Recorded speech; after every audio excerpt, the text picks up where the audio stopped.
Escala en París. Florencia Valdés. Bienvenidos a Escala en París, un programa de Radio France Internacional y de France 24. Es un placer estar con ustedes. Esa noche, la fiesta se convirtió en horror. El 13 de noviembre del 2015, comandos del grupo yihadista Estado Islámico mataron a 130 personas en la sala de conciertos del Bataclan, en terrazas. También lo hicieron cerca del Estado de Francia, cerca de la vecina ciudad Saint-Denis. El ataque terrorista de mayor magnitud en suelo francés desde la guerra de Argelia. Estos atentados, así como los que se perpetraron contra la redacción del satírico Charlie Hebdo el mismo año, o el supermercado judío Hypercacher, y otros ataques terroristas que ya anunciaban la fatídica fecha, pusieron la lupa en el fenómeno de radicalización. ¿Por qué jóvenes criados en Francia en la Escuela de la República asesinaron a sus compatriotas? ¿Cómo se convirtieron en terroristas yihadistas?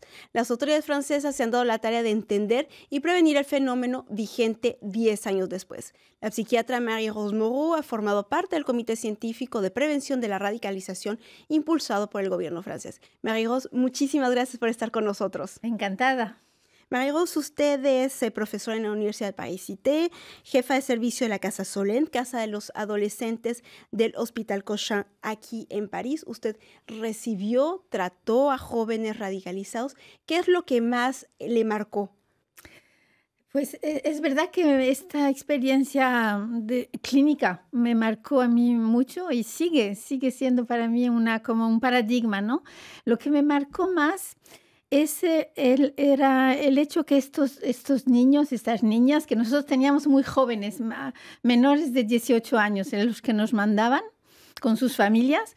Y lo que me impresionó mucho era el hecho que estos niños, estas niñas, estaban totalmente desesperados y que tenían problemas muy diferentes unos de los otros, muy diferentes, cada historia era diferente, pero tenían en común esto de nada habían encontrado en su vida para darle un sentido, ¿no? A su existencia. Entonces buscando como si solo esa violencia, como si solo esta ideología extrema podía darle un sentido a sus vidas de niños. Y estos adolescentes todavía no habían pasado al acto violento, estábamos en la prevención. No, claro, era la policía que nos los mandaba, porque ellos se daban cuenta que realmente la manera de salir de esto no era tanto político o ir a la cárcel o no sé, pero que era algo de existencial, ¿no? Entonces, por ejemplo, una de esas niñas, porque también había bastante niñas, una de esas niñas ya se iba a ir a Siria, ¿no? Entonces, en ese momento son sus padres. La lograron atrapar. La lograron parar en el aeropuerto y no la mandaron a la consulta y al hospital, porque esa la tuvimos en el hospital, porque estaba tan... primero estaba tan... endoctrinada. Sí, y ella quería realmente escaparse de la casa, ir y bueno, entonces tuvimos que decirle, no te podemos dejar marchar, te quedas aquí y después vamos a ver qué te pasa, ¿no?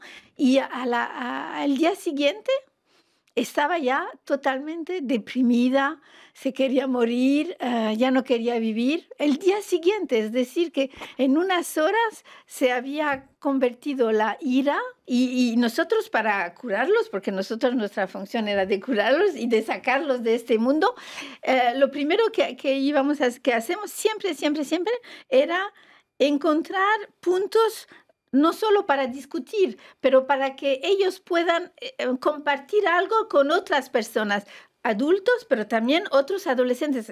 Porque establecer nuevamente el vínculo con algo. Un nuevo vínculo, algo más humano, algo más que podamos hablar y podamos decir, bueno, estamos de acuerdo, no estamos de acuerdo, tú piensas eso, pero yo he vivido la misma cosa, pero no pienso igual.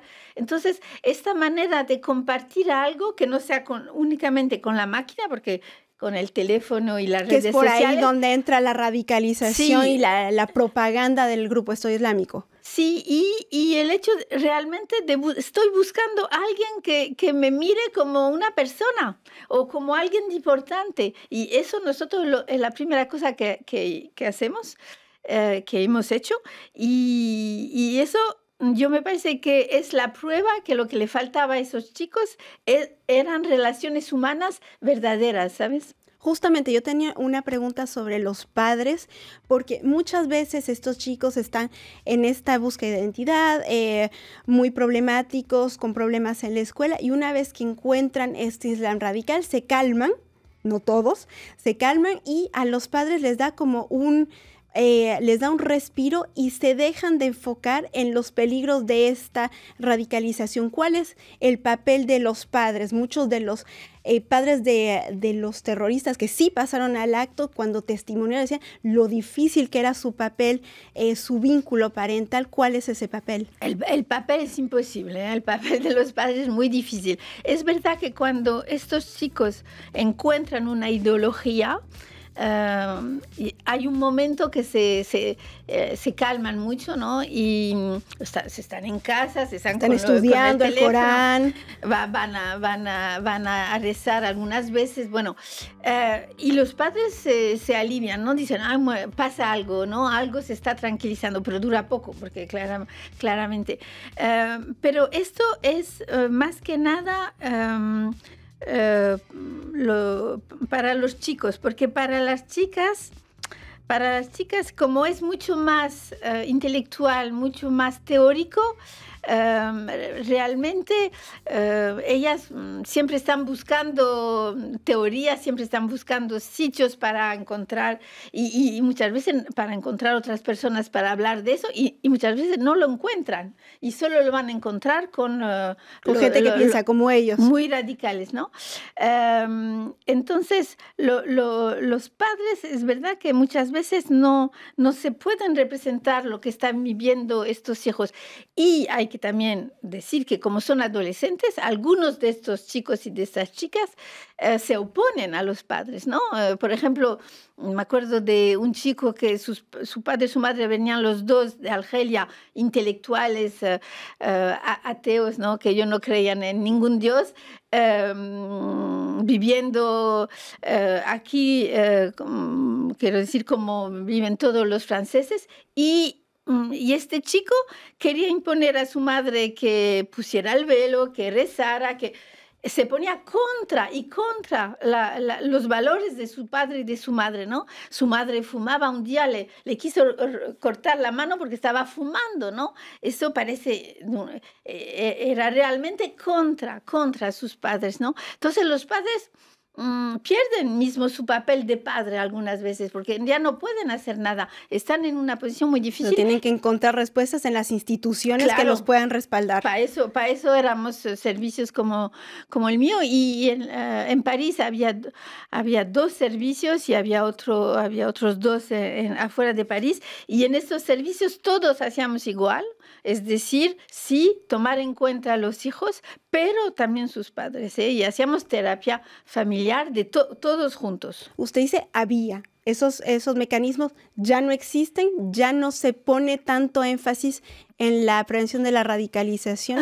Pues ya no, por ejemplo, el comité de la radicalización ya no existe. Siguen mandándonos algunos pacientes muy, muy jóvenes, ¿eh? El último no tenía 13 años, el último que he visto, pero son muy pocos. No, recibimos uno así ahora cada 2 meses o 3 meses, ¿eh? Entonces, y antes era uno cada día, ¿no? No, ya no hay tanto, pero los que llegan hasta nosotros, hay muchas chicas. Y ahora es una chica, 50% son chicas, okay. Y son muy... mucho menos psicopatología, es más ideología como otras ideologías ecológica o internacional. Entonces, para mí está cambiando esto, no es ese fenómeno, ese proceso colectivo que hubo en un momento, es algo más de individuos. De escoger esa ideología, hay mucho menos y es más individual. ¿Y qué nos falló en ese entonces en la prevención de la radicalización y qué nos sigue fallando ahora? Yo creo lo que nos falló es no entender que era un fenómeno global, es decir, no solo era islámico o religioso, porque eso era una parte muy pequeñita, era algo como... Con las consecuencias que conocimos. Eso, pero era el malestar muy fuerte de una generación de jóvenes, hablo de los jóvenes porque también hubo adultos y eso es otra cosa, pero de una generación que se sentía descalificada, sin poder ver qué iban a hacer mañana, sin perspectivas y cosas así. Entonces, para mí los que nos falló es algo de una mirada más benevolenta, ¿no?, sobre las dificultades de nuestros jóvenes. Pues no me quiero despedir justamente sin hablar de su libro Madres, Padres, Bebés, Familias y Diversidad Cultural. Estos atentados y los más de 50 que se contabilizan entre 2010 y 2020 pusieron a prueba el cosmopolitismo francés. Usted sostiene que el enfoque transcultural es una medida eficaz para ayudar a los padres, hablábamos de los padres migrantes, y a sus hijos. Sí, el enfoque transcultural, que no solo se desarrolló en Francia, pero en Francia también en Canadá y en muchos países europeos, es esa idea que los aspectos colectivos, los aspectos culturales, los aspectos de identidad son muy importantes en todos esos sufrimientos colectivos de nuestros jóvenes y que hay que tomar en cuenta eso. Por ejemplo, en las terapias, si es necesario, hay que poner los idiomas maternos de los padres.